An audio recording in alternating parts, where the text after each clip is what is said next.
Hi guys, Reform really aren't sending their best, are they? So a little context.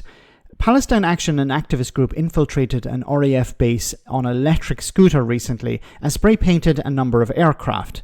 They applied the paint mainly to the engines, which will require repair or extensive cleaning. Now, as soon as the incident was made public, the British government proscribed the organisation, meaning that they will be deemed a terrorist group.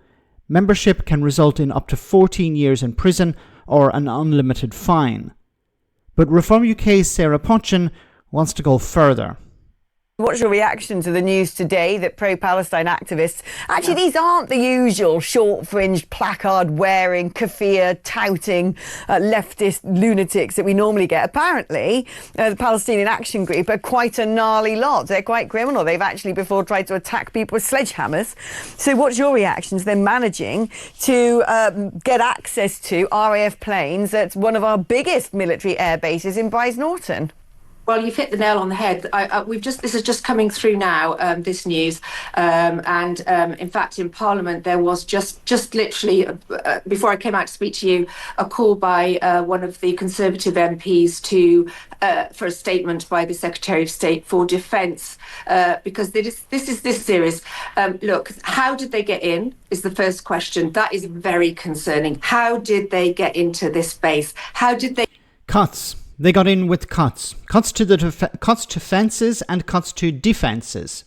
See, Sarah Pochin used to be a Conservative, so it would be very easy for her to get on the phone to one of her former colleagues and ask, how much money did we cut from the Department of Defence?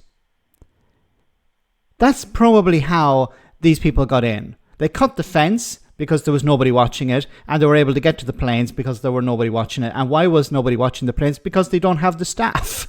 you know, they don't have the money available to protect these aircraft. That's probably the answer to her question. So her ex-party decided not to invest enough money in defence, so they didn't have the money to protect these aircraft. They get to these planes. That needs to be a priority. Oh my goodness, how frightening is that? And it begs the question of, let's wait for the investigation, but I would have deep concerns about how they've got in there. And I should also say that this is effectively treason. This is, let's not beat around the bush. Okay. First of all, as I said at the beginning, being a member, now that this is a proscribed organisation, simply being a member of Palestine Action can result in 14 years in prison. Now, have these people terrorised anyone? Well, there's no evidence here. You actually have to present evidence that they have terrorised people to be deemed a terrorist organisation. Like, if this is the reason why they've been prescribed a terrorist organisation, it's insane. Like, what they've engaged in is criminal damage. They have damaged these aircraft. Now, I didn't say at the beginning, but allegedly one of them used a crowbar against one of the aircraft as well. So they have physically damaged these aircraft. Now, how is that terrorism? I would be more concerned if somebody had got on board one of the aircraft and tampered with it and did not inform the RAF. This could result in people dying. But by spray painting the planes, you can see how, these planes have been affected. It would be much more serious if they had tampered with the engine and not informed the RAF, where the aircraft takes off and then it ends up having problems because it had been tampered with. That's a completely different scenario. These are people pointing out we are damaging these aircraft for a political reason. But this is not terrorism. But the idea of applying treason to this means that individuals could end up with life sentences, going to jail for life because you damaged aircraft. This is... I don't even know how to respond to some of these things. Bush, these people should be arrested and thrown into prison without their Sky TV and without their meals and their kettle in their room. They should be thrown into, you know what I'd do with them? I'd send them back to where they've come from. British. What do you mean? Manchester? Not all of these people are from different parts of the world, a lot of them are from Britain. They're British citizens. You're going to send people back to where they came from. What, like Manchester or Liverpool or Edinburgh? Like, we don't know where these people come from, but it's highly likely that they're actually British citizens. They're not foreigners who've come in. So I send them back to where they came from. This woman is insane. Or not, I'd strip them of their British citizenship because this is treason, and I'd send them. How is this treason? You haven't made the case for treason. They have damaged aircraft. The most you could apply is criminal damage. Trespassing and criminal damage. I don't see the terrorism here, and I certainly don't see the treason.